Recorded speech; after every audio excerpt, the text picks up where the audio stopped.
Hello everyone, welcome to my YouTube channel life in biology. तो आज की इस वीडियो में हम बात करेंगे डीएनए की। लेकिन इससे पहले गाइज, अगर आपको मेरी ये वीडियो पसंद आती है तो please like and share my video and also subscribe my channel. तो चलिए आज हम बात करते हैं डीएनए, उसके स्ट्रक्चर और फंक्शन की। लेकिन उससे पहले हम बात करेंगे न्यूक्लिक एसिड की। तो जो न्यूक्लिक एसिड होता है वो होते हैं पॉलीमर ऑफ न्यूक्लियोटाइड्स। वो एक बायोमॉलिक्यूल होता है जिसको हम मैक्रोमॉलिक्यूल भी बोल सकते हैं, जो पॉलीमर होता है न्यूक्लियोटाइड्स का। नाउ न्यूक्लियोटाइड्स क्या होते हैं कि वो एक मॉलिक्यूल होता है जिसमें फॉस्फेट ग्रुप और न्यूक्लियोसाइड होता है, और वो बिल्डिंग ब्लॉक्स होते हैं डीएनए और आरएनए के। जैसे हम बोल सकते हैं कि प्रोटीन के बिल्डिंग ब्लॉक्स हैं अमाइनो एसिड, लिपिड्स के बिल्डिंग ब्लॉक्स हैं फैटी एसिड।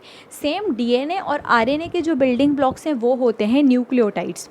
तो जो न्यूक्लिक एसिड है वो जेनेटिक इन्फॉर्मेशन भी कैरी करता है। तो ऑफकोर्स जो पेरेंट टू ऑफ स्प्रिंग हमें जीन्स के थ्रू जो इन्फॉर्मेशन कैरी होती है वो न्यूक्लिक एसिड के थ्रू होती है। तो उसके दो मेन फॉर्म होते हैं न्यूक्लिक एसिड के। फर्स्ट होता है DNA, that is the deoxyribonucleic acid, और सेकंड होता है RNA, that is the ribonucleic acid. और आज की हम वीडियो में बात करेंगे डीएनए की। तो डीएनए डीऑक्सीराइबोन्यूक्लिक एसिड, तो सिंपली जो पॉलीमर होता है डीऑक्सीराइबोन्यूक्लियोटाइड्स का, और ये जेनेटिक इन्फॉर्मेशन कैरी करता है सभी लिविंग ऑर्गेनिजम्स में। अभी हम पहले डिस्कस करने से पहले कि इसमें जो 4 न्यूक्लियोटाइड्स कौन से टाइप के होते हैं, पहले हम डिस्कस करेंगे इसके 3 मेन कंपोनेंट। तो डीएनए में 3 मेन कंपोनेंट होते हैं। पहला होता है deoxyribose. Now let me take a pen. Okay, तो पहला होता है डीऑक्सीराइबोस, जो एक पेंटोस शुगर होती है डीएनए में प्रेजेंट, जिसका नाम है डीऑक्सीराइबोस, इसीलिए उसके नाम के अकॉर्डिंग वो रखा गया है। सेकंड, उसमें प्रेजेंट होते हैं basis, that is the purines and pyrimidine, जिसके बारे में हम डिटेल में डिस्कस करेंगे हमारी नेक्स्ट स्लाइड में। और थर्ड होते हैं फॉस्फेट। तो ये जो 3 मेन कंपोनेंट हैं वो डीएनए में प्रेजेंट होते हैं। तो हम बात करते हैं अभी जो हमारे न्यूक्लियोटाइड्स हैं। तो डीएनए में जो न्यूक्लियोटाइड्स हैं वो मेन, पहले तो न्यूक्लियोटाइड्स मेन 2 टाइप के होते हैं। एक होता है पेरीमिडीन और एक होता है प्यूरिन। जो आपको डबल रिंग में दिख रहे हैं that is the adenine and guanine, वो है प्यूरिन। और जो आपको सिंगल रिंग में दिख रहे हैं that is the thymine and cytosine, वो है पेरीमिडीन। तो डीएनए में मेन 4 न्यूक्लियोटाइड्स होते हैं, that is the adenine, guanine, cytosine and thymine, जो डीएनए के बिल्डिंग ब्लॉक्स हैं, जो डीएनए में एक बॉन्ड बना के डीएनए का पूरा स्ट्रक्चर उस हिसाब से मैनेज करते हैं।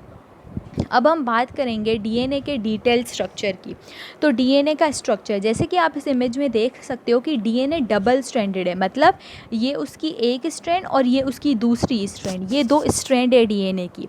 देन हेलिकल स्ट्रक्चर, तो डीएनए है वो हमेशा हेलिकल स्ट्रक्चर में प्रेजेंट होता है हमारी बॉडी में।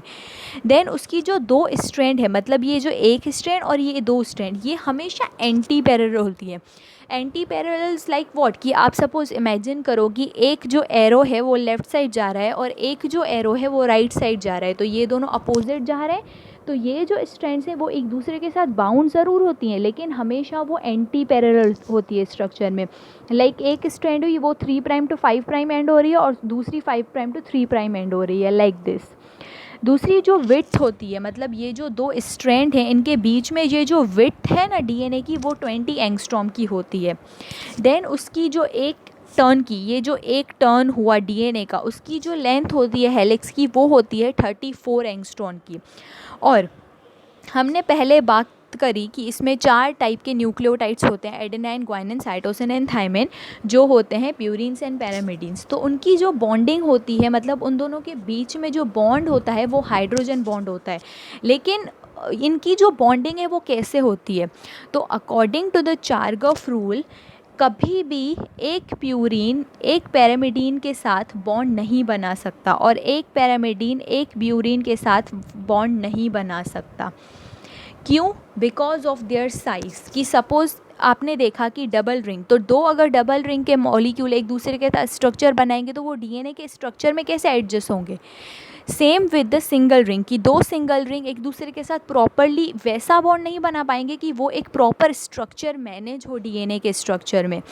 तो कभी भी दो प्यूरिन और दो पैरामिडीन एक दूसरे के साथ बॉन्ड नहीं बना सकते। हमेशा जो बॉन्डिंग होती है वो एक पैरामिडीन एक प्यूरिन इन दोनों के बीच में होती है। जैसे एडेनाइन हमेशा बॉन्ड बनाता है थायमीन के साथ और ग्वाइनिन हमेशा बॉन्ड बनाता है साइटोसिन के साथ, लाइक दिस। और इसी को कॉम्प्लीमेंट्री बेस पेयरिंग बोलते हैं। तो ये हो गया बॉन्डिंग की बात। और अब बात करते हैं टेम्पलेट स्ट्रैंड। तो हम सबको पता है कि डीएनए हमेशा रेप्लिकेट होता है हमारी बॉडी में, मतलब वो खुद की ही एक कॉपी बनाता है हमारी बॉडी में।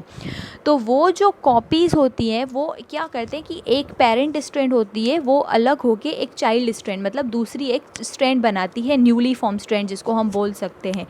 तो वो जो पेरेंट स्ट्रैंड होती है जिसमें इंफॉर्मेशन स्टोर होती है उसको हम बोलते हैं टेम्पलेट स्ट्रैंड। लेकिन वो हम डिटेल्ड में जो डीएनए रेप्लिकेशन है हमारी नेक्स्ट वीडियो में हम उसके बारे में बात करेंगे।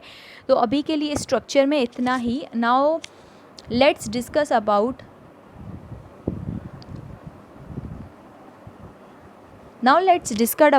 Discuss about the function of DNA.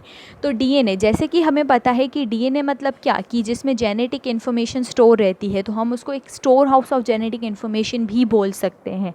Then it control the cellular function, मतलब कि वो बहुत सारे सेल्यूलर फंक्शंस को कंट्रोल करता है, क्योंकि डीएनए बहुत मेन पार्ट होता है हमारे सेल का। देन वो स्ट्रक्चरल एंड फंक्शनल यूनिट है हेरिडिटी का, ऑफकोर्स, क्योंकि वो पेरेंट और ऑफस्प्रिंग जो जीन्स कैरी करते हैं वो डीएनए के थ्रू ही कैरी करते हैं। सपोज़ किसी पेरेंट और के बीच में आई कलर वो जीन ट्रांसफ़र हुआ है टू चाइल्ड, तो वो कौन कैरी करता है, डीएनए के अंदर जो जीन्स होते हैं वो कैरी करते हैं। देन वो इन्वॉल्व होता है सिंथेसिस ऑफ आरएनए में। नाउ सिंथेसिस ऑफ आरएनए में कैसे, कि हम एक ना वो होता है सेंट्रल डोग्मा ऑफ लाइफ बोलते हैं। उसमें क्या होता है उस प्रोसेस में कि डीएनए में से आरएनए बनता है और आरएनए में से प्रोटीन, और वो ये प्रोसेस हमारी बॉडी में चलता रहता है और उससे हमारे सेल्यूलर फंक्शंस होते हैं हमारी बॉडी के बहुत सारे। तो ये जो प्रोसेस है it all starts with the DNA, इसीलिए डीएनए उसमें भी बहुत इम्पॉर्टेंट है। तो आज के लिए इस वीडियो में इतना ही, that is the structure and function of DNA. So thank you so much for watching this video. ये एक क्विज़ है जिसका जो आंसर है आपको हमारी वीडियो आप देखी होगी तो उसमें मिल जाएगा, और इसका आंसर आप कमेंट सेक्शन में दे सकते हो। So thank you so much for watching this video guys. Please like and share my video and also subscribe my channel. Now thank you so much.